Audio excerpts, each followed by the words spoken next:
From Calexico to Nunavut, from the Aleutian Islands to Newfoundland, and through the St. Louis Arch, we have the continent covered, and today we have a special guest.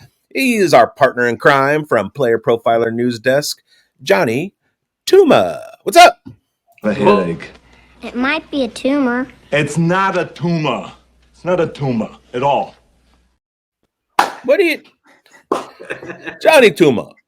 Tooma.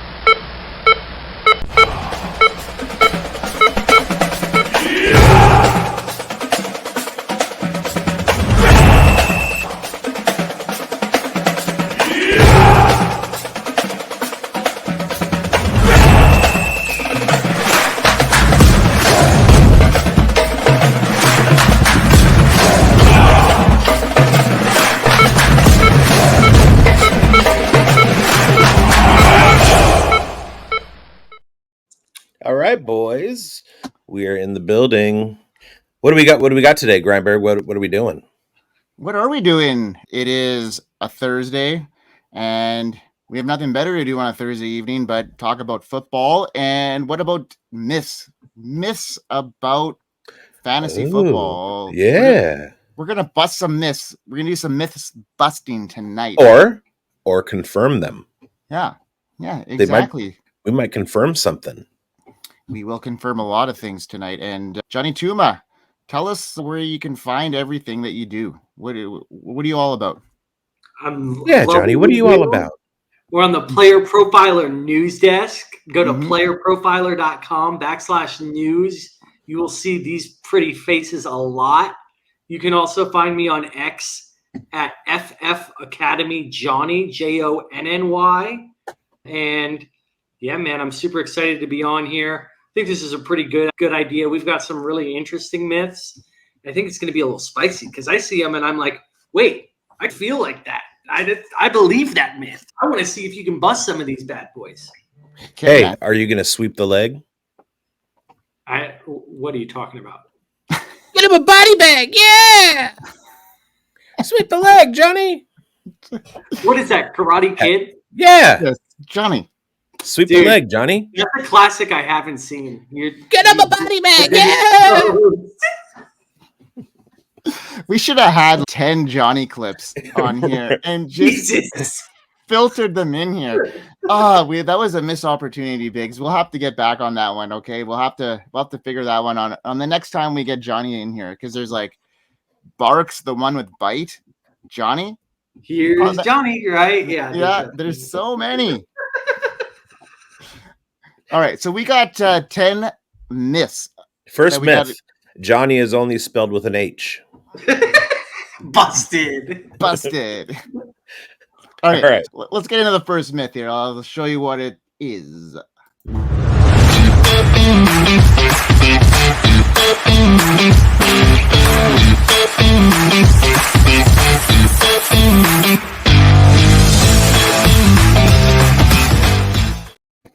All right. I really hope all of them have the subscribe thing at the end of those. They do. It's a good plug for our network, right? Hey, everybody can subscribe, follow us, hit the bell so you get notified when we drop. Yeah, because we are bringing the heat. Honestly, this is just the Dynasty Pulse is about to blow up, and Jonny is the reason. It's like he's got a Barks root beer can. We've shaken him up and we've opened him up, and now it's gonna explode. So thanks, Jonny, for bringing us out. This is the bring carbonated out baby. Yeah, exactly. All right, so our first myth, okay, is you need to have 2-star quarterbacks in a super flex league. Now, there's about 4 strategies you can go about when drafting a super flex quarterback league. You got 2 stud quarterbacks as one of the options there. You got 1 stud, 1 mid, 2 mids, and then you're going to go with the streaming options. And there's some pros and cons to that and the streaming option. What do you guys think? Do you need to have 2-star quarterbacks in Superflex in order to be successful? It depends. Myth busted. No, it depends, and I think a lot of it depends on your draft spot.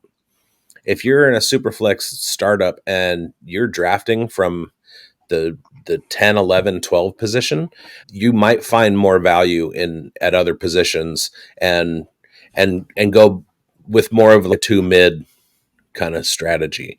In Superflex, I always draft 3 quarterbacks, but it depends on where I land in the draft order, what my targeting is for the quality of guys that I'm taking. And last year I did a lot of fading and waiting and then grabbing CJ Stroud and Desmond Ridder and guys like that I knew had a lot of upside that were going to be taken later.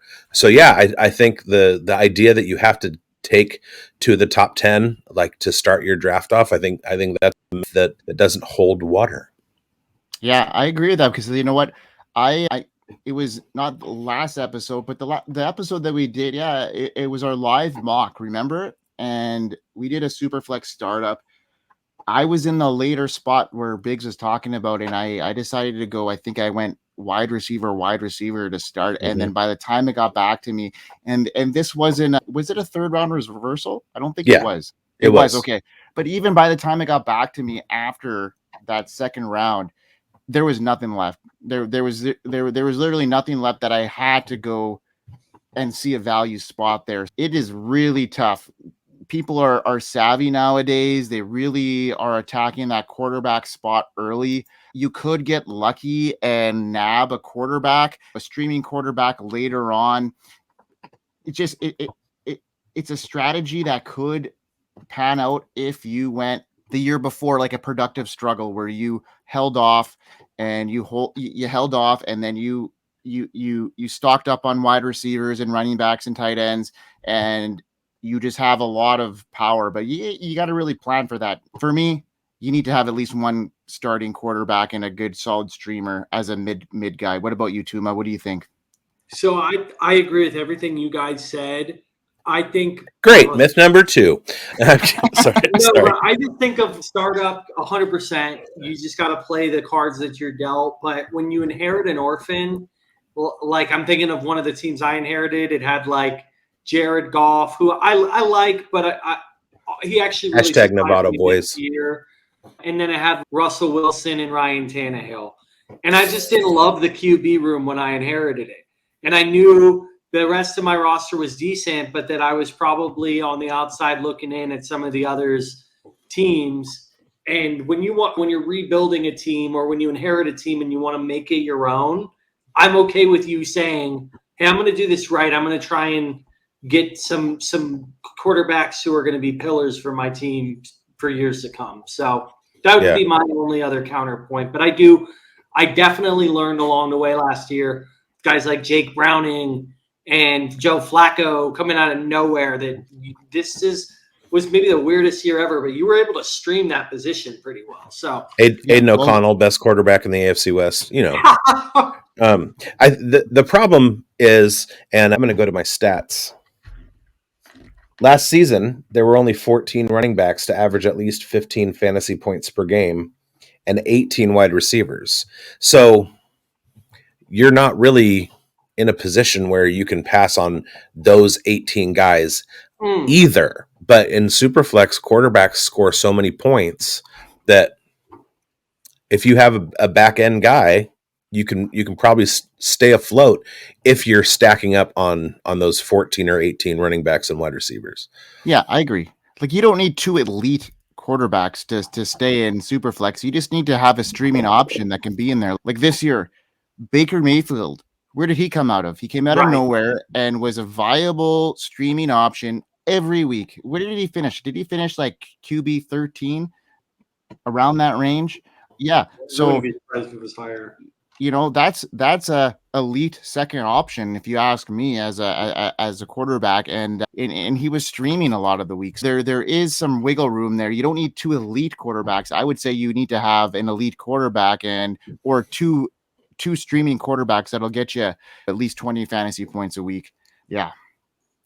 All right, let's get into the next one. Next myth.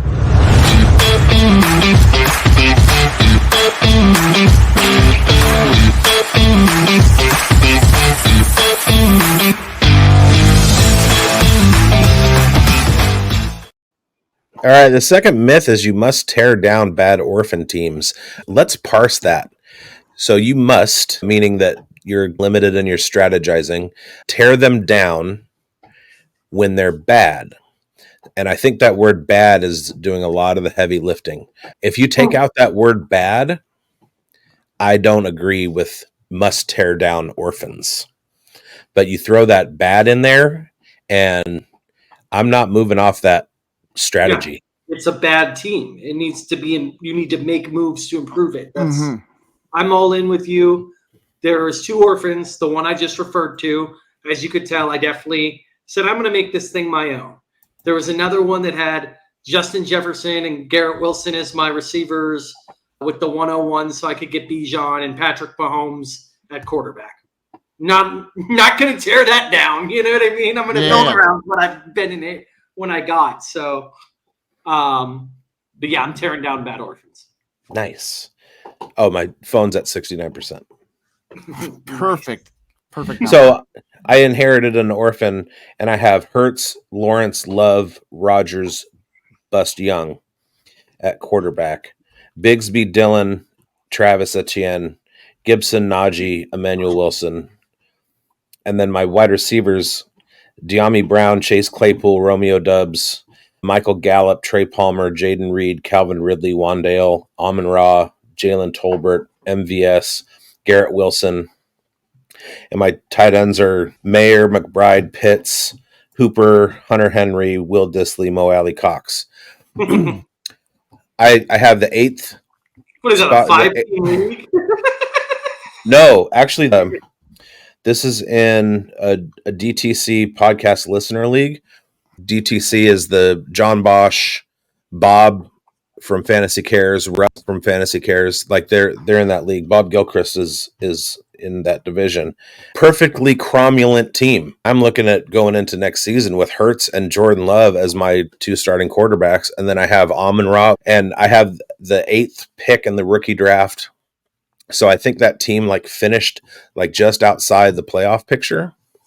I'm not really doing anything to that team, but it's not a bad team, is my point.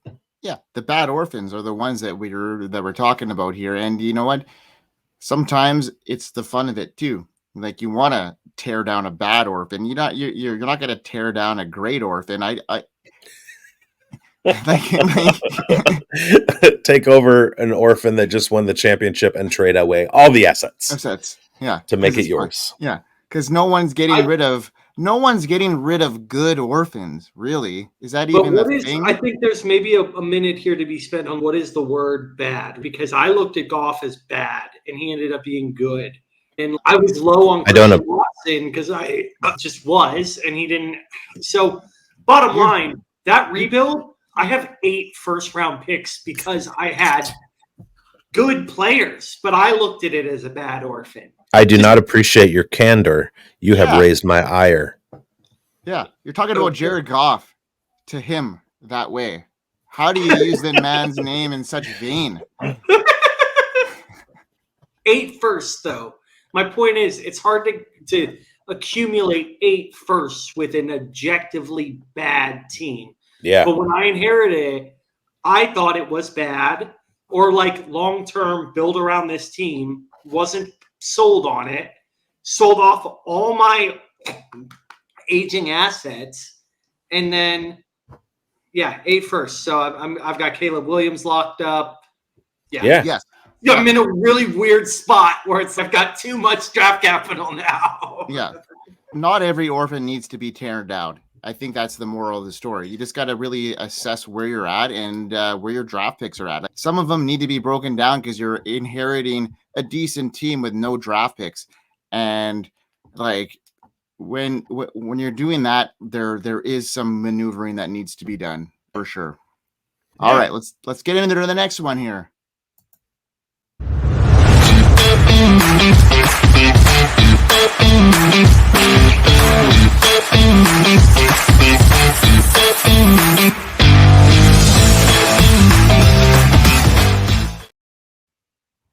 right. So the draft is the most important part of the fantasy season. What do you guys think about that? Who said that? That was mine because it's all over the place. I see a lot of owners in fantasy football that draft and are very inactive throughout the rest of the season. They end the season with over half their fab. They make very minimal trades. They finish every year in the 5 spot because they don't do anything after their savvy draft. Now, we all know that you need to make moves in the fantasy football season when you're playing with sharks and sharp people around you. That is my opinion. What about you guys? What do you guys think?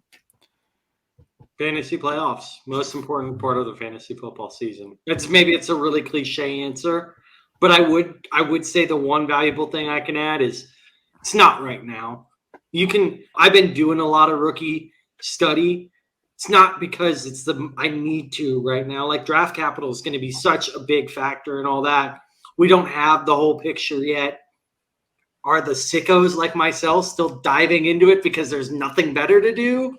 Yes, but should we be going outside and getting some fresh air because it's the one time it is not the most important part of the season? Yes, in my opinion. Myth busted. I think the most important part of the season is week 5. After the first quarter, yeah, there's a lot. So one of my favorite adages is you can't, and this would have been a good one. I think it dovetails with this myth is you can't win a league in the draft, but you can lose it. And I think that's, if you have a terrible draft, it's not unrecoverable, but, and you can have a great, I've had some phenomenal drafts and the teams were just frankly not very good. So it takes a lot of work. It takes that first quarter assessment. But one of my favorite things, and I'm a draft addict. I draft as many drafts as I possibly can all the time, which is why I have far too many leagues and people laugh at me because it's just so fun. It's just so fun, like the promise of what you're doing and all that stuff. But one thing I don't do, and this is my favorite thing, is when like people like start peacocking in the chat. They're like, I smoked you guys. Like, oh, really? That was a great 3rd round pick, but like you're calling your shot now. You're calling the season over already, just out of the draft. I love it when people do that because I know that I'm going to beat them. Yeah, I will just. Oh, sorry. No, go ahead, Tooma. Yeah. I think the one other thing I thought about the playoffs being so important, and that it sounds cliche, but there's something I'm very intentional about.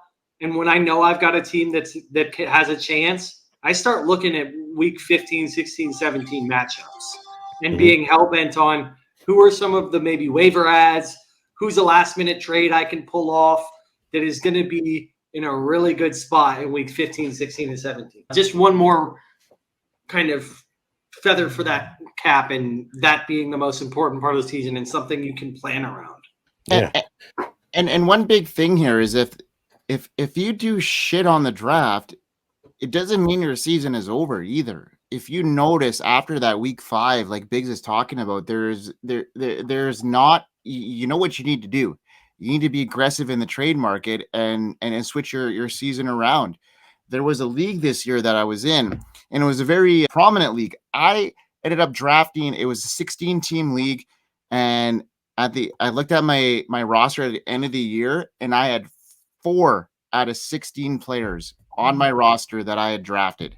Okay? Yeah, that happens a lot in redraft. Yeah. Are you gonna share your notification? What's happening in the world of ice hockey? I don't know.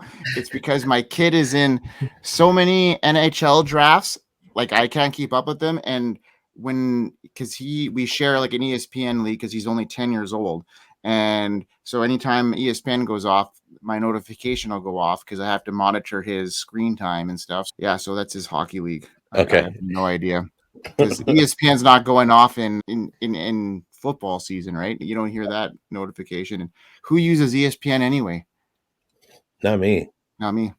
I use the Dynasty Pulse. All right, let's get into myth number 4. Let's get it.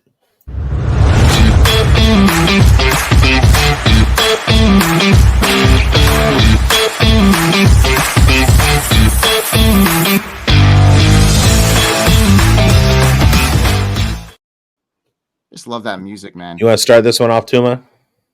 Sure. so- This is, God dang it, the one that I was probably the most nervous about.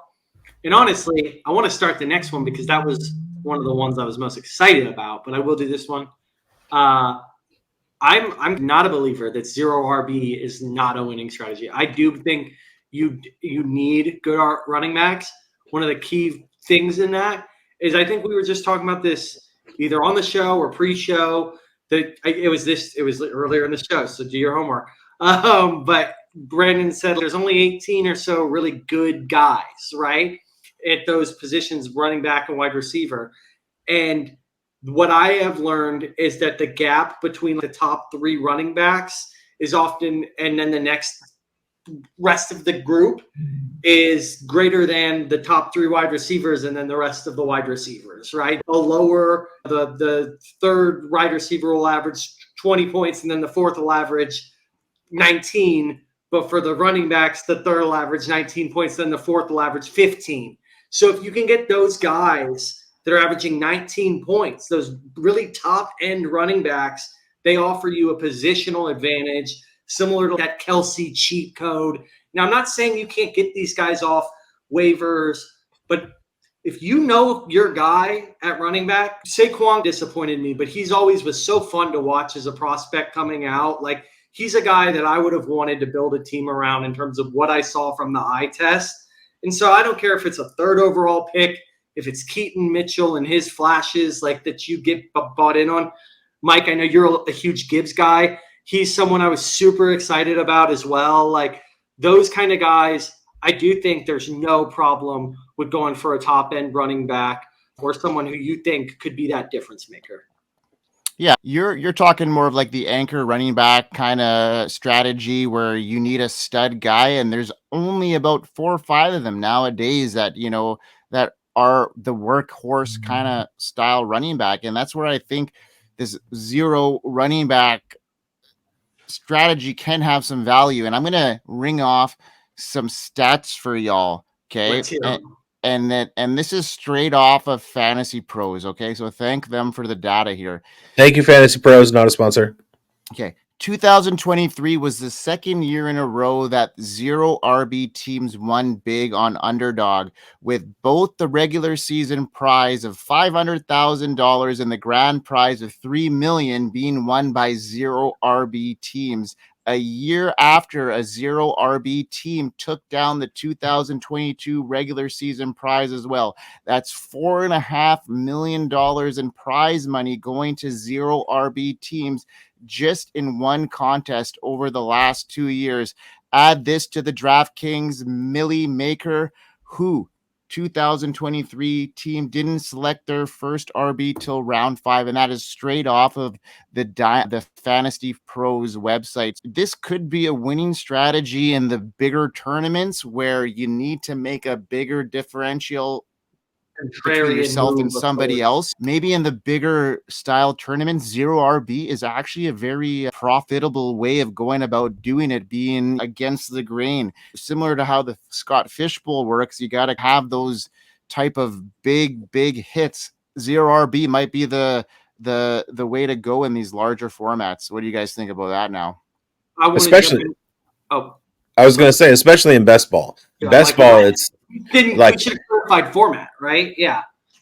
Best ball, it's super important. When we were doing the weekend warm up all year, Mike, how many times were we talking about Saquon out, Chubb out, Jacobs out, Barkley out, all these guys? Yeah. You have a situation a couple years ago where Christian McCaffrey loses time to injury, and then the next year everybody's, oh, you can't trust Christian McCaffrey, and he goes out and sets the world on fire because you can't predict injuries. Spoiler alert. But like I've always been, depending on the format, I've always been a big hero RB guy. But best ball especially, just like you're getting Kyron Williams late, you're getting guys late who are going to spike for you the whole season, and it's zero RB is the way to go. Plus, the way that the NFL is at this point, where the number of bell cows that are getting 25 to 30 carries a game, the high octane passing offenses, like running back points are split now. They're all over the place. They're spread across the league. And so you need to focus in your draft on finding the point locations. And those are coming at quarterback and wide receiver. Yeah. I think we busted that one. We did bust that one. You That really was a led good- the charge in busting the myth, because I think I created a decent little argument for it, but then you're like, no, we can win with 0 RB. So good job. All right, let's get. I don't even remember what the myth was. Yeah, exactly. Biggs and I just ramble on for hours and hours on end. Okay, let's go with number What is it? 5. Yeah, and we'll have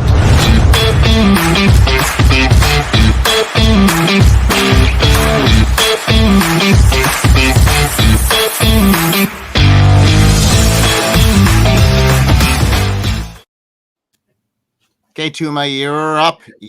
This is your myth. Okay, yeah. So this one, like, you can't predict injuries, right? That's what everyone says. And I do, like, somewhat agree with it. I want to clarify that. Freak injuries, right? No one was going to. Nick Chubb's a guy I really like because he's a pretty tough player. We weren't going to know he's going to break his leg in half. Can't predict that. But there are certain players when I'm drafting, I know that they have a toughness level that I've seen by watching them. Like, they get popped and they want to go on the sideline. Again, this is a terribly low-hanging fruit here, but just Kadarius Toney, for an example, is a guy who's just, you can predict based on his injury history, he is not a safe bet to finish the season. But then another guy on the Chiefs, who I think is just a tough dude, is Travis Kelce. It's like that injury he had in the first week, he would have normally taken some wussies a couple of weeks to try and sit out and want to be 100% from. And I think that kind of showed earlier in the year that people were like, well, what's wrong with this guy? He's tough. And he was probably playing pretty hurt. Mm-hmm. And like Jalen Hurts was probably playing through some. Oh, totally. If he can play, he's playing. Mahomes, you saw what he did in the Super Bowl. Like, these guys, there's a toughness factor too. And I could go on and on about, there's a list of guys that I have where I'm like, I've seen them get popped. I've seen them get their ankle rolled up on, and I know that hurt, but they just are going to keep playing because they have that mental toughness. Like, one last little final jab at someone, like an example of someone who I might avoid because I've seen the opposite, is like a Deontay Johnson, right? It's not that like he's overly, the injury history could lead to some of this prediction at this point, but there's a little bit of like, when you watch him, you'll see him get popped and he'll want to sit on the sideline for a few plays. You'll see him roll his ankle and he won't want to finish the game. And it's, I want those guys who have a dog in them. And you remember that Madden video of Greg Jennings running 90 yards with the broken leg? I want that kind of dog on my team. Yeah. Okay, so Tooma, how do you feel now? You feel? Whew. Let's stay in the AFC best. Josh Jacobs is a guy that like he'll have questionable in front of his or by his name just about every week of the season because he goes through turf toe and sprain this and hamstring pull and knee twist and ankle, but he plays. Exactly. And so to imagine that he was going to miss 4 games at the end of the year last year was like, you couldn't predict that because he gets banged up and still plays. It had to be something that limited his ability to like physically perform on a level that like he couldn't walk. You know what I mean? Because like if he's breathing, he's gonna want to play. So there's a lot of guys that are like that where they get banged up all the time and they're still out there, and you can't predict that they're gonna have a season ender or miss a bunch of weeks or whatever. Yeah, I agree with that. I think there is some indicators as people have injury prone, like a Jerry Jeudy, for instance, just has a history of these soft tissue injuries and he's going to deal with one every year. That is more predictive, where some of these other guys, like your Josh Jacobs, like you just mentioned, like he played 3 years through everything. And then all of a sudden now Maybe his contract had something to do with it. He was on a franchise tag. They might want to preserve. He wants to preserve himself potentially. Like all these things come into play when we're talking about the injury thing there, and especially in that running back position nowadays. Their contracts are garbage.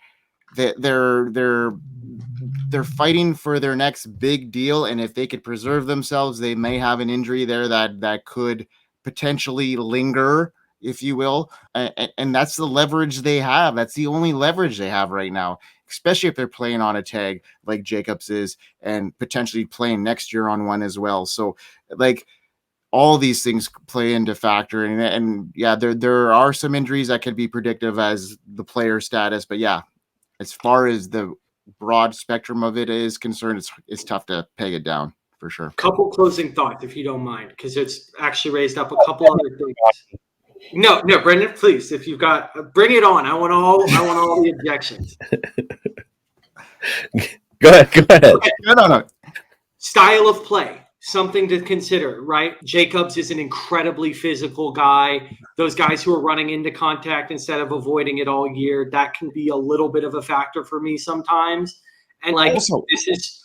Can I add to this too? I want to add to your point, Tooma, to interrupt you here. Is like you add in, okay, so now these smaller type guys like Tank Dell and Devani Chan, who are your smaller prototype guys that are getting a lot of leverage nowadays because of their coaches can get them into open areas to get their speed going.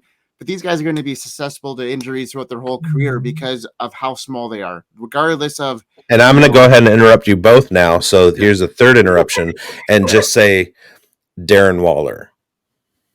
Yeah, hamstring, soft tissue. So if they have histories of soft tissue injuries, maybe that is something that you should be really looking at. And size-wise too. Those are probably some predictive things that maybe you could look at as far as down the line. Yeah, those are all good things. And for those of you who are looking for injury information, make sure to go to playerprofiler.com and use the injury tool. Yes. That's where a lot of that stuff, like they have a lot of that background, his injury history and stuff. And then one other thing I would just call out for quarterbacks, and this actually matters to me, is like willingness to protect yourself. So I'll give an example of someone I was low on last year was Anthony Richardson. I'm a big UF fan, but I saw him deal with injuries in college. Very physical specimen. Everybody in the world knows that, but he had trouble finishing every game because of his style of play and his willingness to protect himself. Now, I want to give a little future glimmer to hopefully give some of the audience some advice that, again, I could be right, I could be wrong. One of the things I liked with Caleb Williams was his willingness to protect himself. He's playing with his head up, and he will slide before he gets his ass knocked out. That's one of my small concerns about Jaden Daniels. Sometimes he tries to be physical, and the guy is built like a deer. These types of things you can start to say, look, I know Jaden Daniels has upside, but am I really all in on him as much as everyone else when I'm not 100% convinced he's going to finish the season? Now, I still like Jaden Daniels a lot, and Anthony Richardson's held his value in the Dynasty community pretty well, but these are just some thoughts. The best ability is availability, right? Yep. Mm-hmm. Okay, sorry. Thanks for letting me have that, boys. You guys are absolute gems.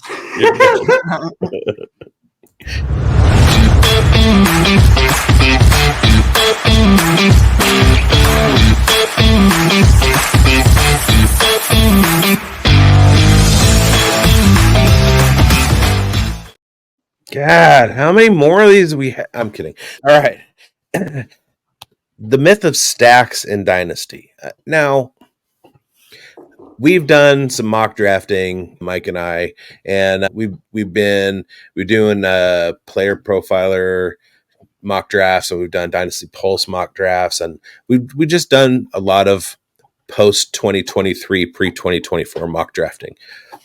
And what's really funny is when people are chatting and they're like, "Ooh, nice stack! Oh, I got the stack! Oh, I'm taking Amon-Ra because I have Goff, and so I'm going to double stack. Triple stack. I got them all. Stacks are for DFS and best ball. They don't do you any good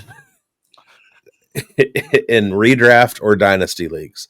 It's just not a thing. So stop it. Couldn't have said it better myself. I think also it's like the bigger they are, the harder they fall sometimes with stacks, right? It's if you had Jefferson and Cousins last year, that's a pretty tough stack to replace, right? Oh, I got the Minnesota stack. Yeah, I got the Bengals stack, right? Yeah. With Chase and Burrow, right? Those are some miserable stacks, and you get And then you add Higgins to that stack too. You go with the Higgins, Burrow, Chase triple stack, and that just completely nuked you last year.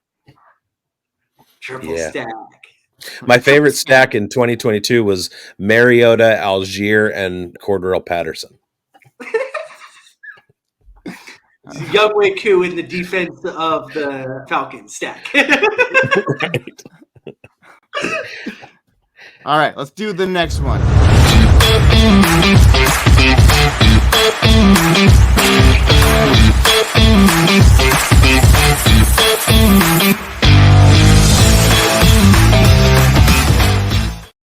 So, Big's a familiar move for you. The reach around. You're familiar. You got some familiarity there. So, reaching for players. Tell us about that one. I'm a jack reacher. Like, I don't know, reaching. I don't even know what is that myth. Like, it doesn't even explain anything. I don't think that there is such a thing as reaching on players. I think if you do your due diligence, if you are attacking a draft with your best process, if a guy is in a spot where you're going to draft him, you're going to draft him. He's supposed to be there. Like, I understand. Oh, so when I say there's not reaching, if you're taking a guy whose ADP is in the 50s in the first round, obviously that's a reach. But how many guys that their ADPs were in the 50s wound up in the top 10 this year? I'd take your guy. If you've done your homework and you like a guy, take him. Yeah. And reach a little because he might not be there for you when it comes back around. Exactly. If it's 5 to 10 spots and it's coming around to you, he's not going to come back to you. You got to reach. It's like when you're reaching like 2 or 3 rounds, even still, get your guy, especially if he's going to break out. Like that value is going to be so much more important next year or during the season. Yeah. Get the guy, especially if you believe in your process and believe in everything that you do. Get your guy. It's not reaching for him. And if you're savvy enough to understand that, you're not reaching 3-4 rounds anyway. You're getting the guy that is going to be of value in that range. When you follow us, you're going to follow if you go onto the Fantasy Football Plus network, you're going to find our rankings there eventually in the next couple of weeks, and you're going to see that stuff reflect on that. So please, you can subscribe to our stuff and continue to grind it out with us. Yeah, and you'll get fantastic analysis. Jared Goff is my QB1. That is a reach.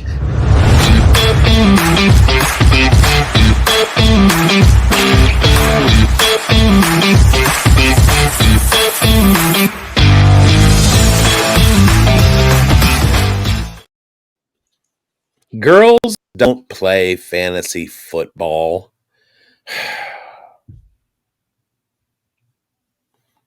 Wow. Nothing. Nothing. No, they're like just like it's like a similar comparison. Like when I'm working in a commercial kitchen, I'm a chef by trade, and some of the most outstanding women I have worked with have to go through so much just to get through the ranks, and they deal with so much adversity just to keep up, and they don't need to have to deal with that. It's almost ridiculous. They shouldn't have to show that they're more savvy than anybody else. They should be equals, and just like anywhere else, some of the best women out there are playing fantasy football. I was in a league, a tournament the Women of Fantasy Football Galvanize tournament and got absolutely waxed. And it was not pretty. And then I have there's two women in my home league. So like the idea that girls don't play fantasy football, aren't interested in fantasy football, don't create content for fantasy football. Oh God. Like they just want the girls version of the jersey and whatever. Just stop. Just stop. So I told you this story on your podcast, Brendan, the Fantasy Burn, and I'll be quick with it. But Shout my out. wife does not play, but I had her start up a league at her work one year with 9 other guys, and we come in as a team and won the championship. They never knew I was in the shadows the whole time. She didn't know a lot about football, so I had to make all the moves. But she was invested. I will say that she wanted to win, and we did win. And I made sure she talked her crap after we did. I wish more girls did play. That I like that. I think it's a great thing, man. And I love when my wife has been getting more into football. So I'm all for it. And viewer, if you would like to see more of that interview of me interviewing Jonny Tooma, go to my YouTube channel, The Fantasy Burn, and watch all my episodes. And make sure you like and subscribe and hit the bell over there too. All right, we got 2 more to get over. Let's do it.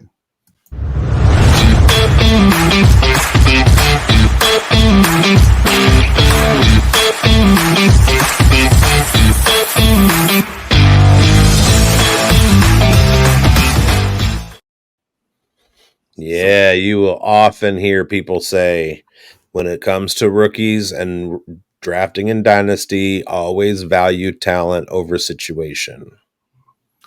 Really, to me, it depends on the position too, especially in this year's draft where there's a lot of uncertain talent and people are evaluating them all very similarly in the running back position, and it'll really take on where they land a lot of this to depict how valuable they're actually going to be in the long run, talent or not aside. They're all very talented, but the situation is going to really depict that. Wide receiver is a different story, right? It really depends on the situation, in my opinion, as far as that goes. And that's why I brought up this myth in the first place. So who was the consensus best wide receiver in the 2022 NFL or 2023 NFL draft? I mean, Jackson Smith-Njigba. Yeah. Who led rookies in Puka? So would anybody have said that Puka was more talented than Jackson Smith-Njigba? No. But his situation dictated him being one of the greatest rookie fantasy football wide receivers of all time. But Jackson Smith-Njigba is, quote, better. So it's not about talent over situation. It's about situation. Period. Can I pose a quick question? Yeah. What does talent mean to you guys? Because, like, I think of a guy like Kyron Williams. If we're talking about athleticism, analytical profiler, like, the guy wasn't very good. But when you look at the production in college at Notre Dame, it was good, but he was still a 5th-round pick. But he's a guy I always thought was talented watching him back in college. But I guess my point is, I also think of, when you think of talent, you're like, man, can this guy run a 4.340? What's his cone drill? What was his? So I guess, what does talent mean? What are we talking about when we say talent? I profile. I think that's, can he do all the things? That kind of thing. Like Jahmyr Gibbs. I think he's one of the most talented running backs in the NFL. He's fast. He's elusive. He catches the ball. A blend of all of them, because he had athleticism, some production. Yeah. Okay. Right. But if you had taken Jahmyr Gibbs and put him in a different situation, he either might not have had as good a year, or he would have completely gone off and had a much better year. Same talent, different situation, different results. Mm-hmm. Yeah. The situation is huge. Coaching is huge. There's so much that plays into it. Talent can only get you so far. Everybody that makes the NFL is talented. Like they're elite athletes. So given the right situation, given the right offensive line, if you're a running back, all these things play into it. And yeah, I agree with that. Situation has got a lot more. Talent is one thing, yes. Draft capital is another one that really plays into this as well. Like when you're talking about like a Puka versus JSN, clearly Puka had a monumental season, and people are still putting JSN in that conversation. And I'm not sure if that is even something that we should be considering at this point, given the situation that Puka just came out of and is still in. So it'd be interesting to know. Yeah. All right, let's do our last myth. Last myth.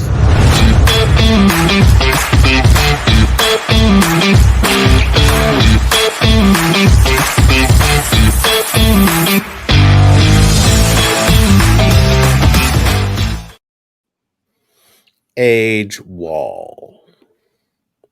Yeah, Mike myth. Evans. age cliff, age wall, whatever you want to call it. Yeah, it's Mike one of Evans. it's one of those things that is like very prevalent to me. Mike Evans. I'm just kidding. Yes. Jerry Rice. Yeah, exactly. Sorry, Raider legend Jerry Rice. Browns. Certain positions, I think it's more prevalent to, especially running back for the most part. Like you got your age cliff round 27, around 30 for wide receivers. I would say there are some anomalies there. Your Devontae Adams that can produce, or your Mike Evans at above 30. But for the most part, those two, and then quarterbacks is a variable, because you see a guy like Tom Brady or Aaron Rodgers that can produce well into their 40s, and then the tight end position that doesn't really develop until later in their careers as well. Age cliff, tough to say. I think running back is where really you could really focus the most on there, and then those other positions really depends on the player and their situation. But age cliff for me, I really focus on the running back position. How about you guys? I am also producing well into my 40s. So there's a guy, I want to give him his proper credit. I think his Twitter's like QBL Heath, or Ryan Heath, or something like that. And sorry, dude, I'm not giving you your proper flowers. Okay, yeah, Ryan Heath, QBL Ryan. Does a lot of really good fantasy data points and stuff like that. He busted this one, and you got it dead on, Greinberg. It's a position by position thing. What about Tony Gonzalez, right? What about Jason Witten?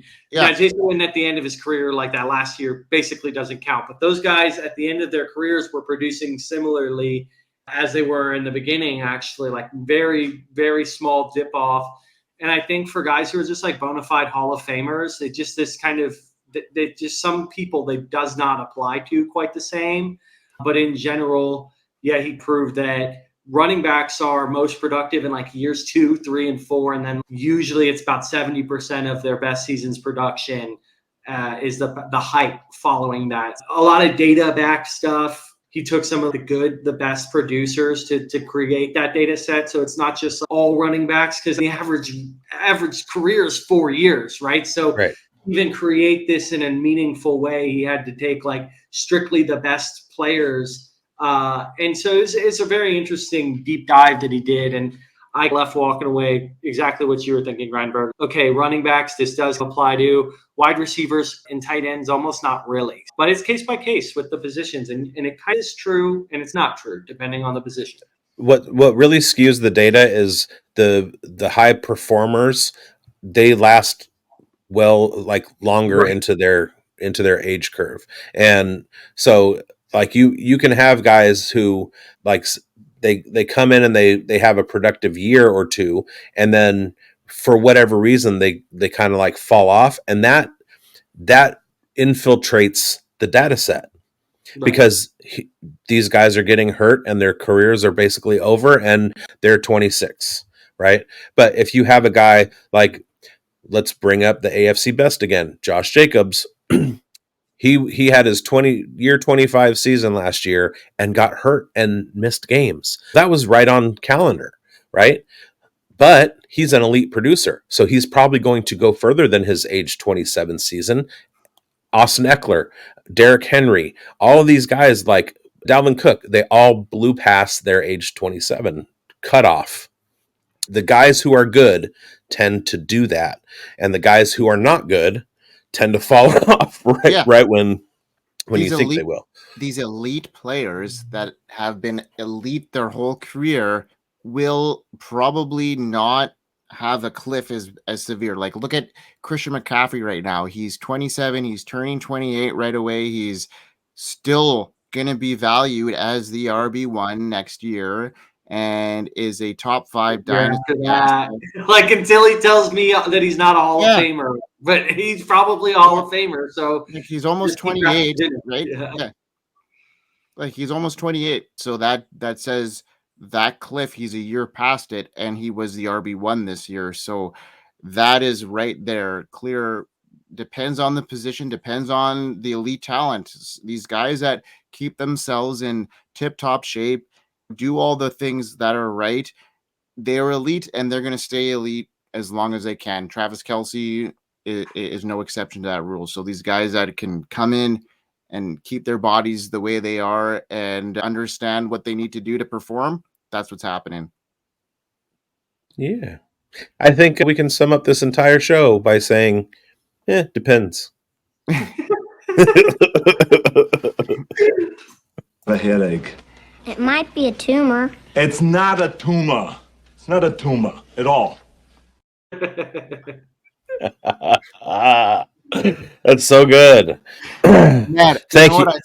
I thought of that, like, literally when you texted Biggs and you're like, I'm going to be about a couple minutes late. I was like, my wife was upstairs and I was like, yeah, we have a special guest. It's Jonny Tooma, and it's not a Tooma. And I was like, wait, I've got to get this one on video. And it ended up working out. So Jonny, like, awesome guest. You were really interactive. I think you're welcome on the show whenever you want, my friend. Thanks for coming on. Man. It was a lot of fun having me. You guys always bring the good knowledge and the good laughs, which is what it's all about, right? Yeah, of course. Also get a better camera. Yes. We'll get you there. This one? Get a better camera?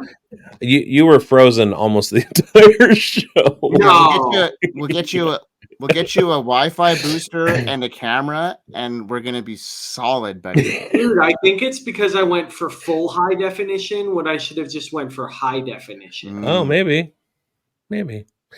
Damn, dude, you guys should have given me a little nudge. No, your audio is there. That's all that matters. Yeah, we can hear you just fine. And plus, it's like a portrait talking to you. It's fine. And we know you're way better looking than both of us anyway, so we just needed to. You had to be handicapped. I had to nerf him a little bit. Yes. All right.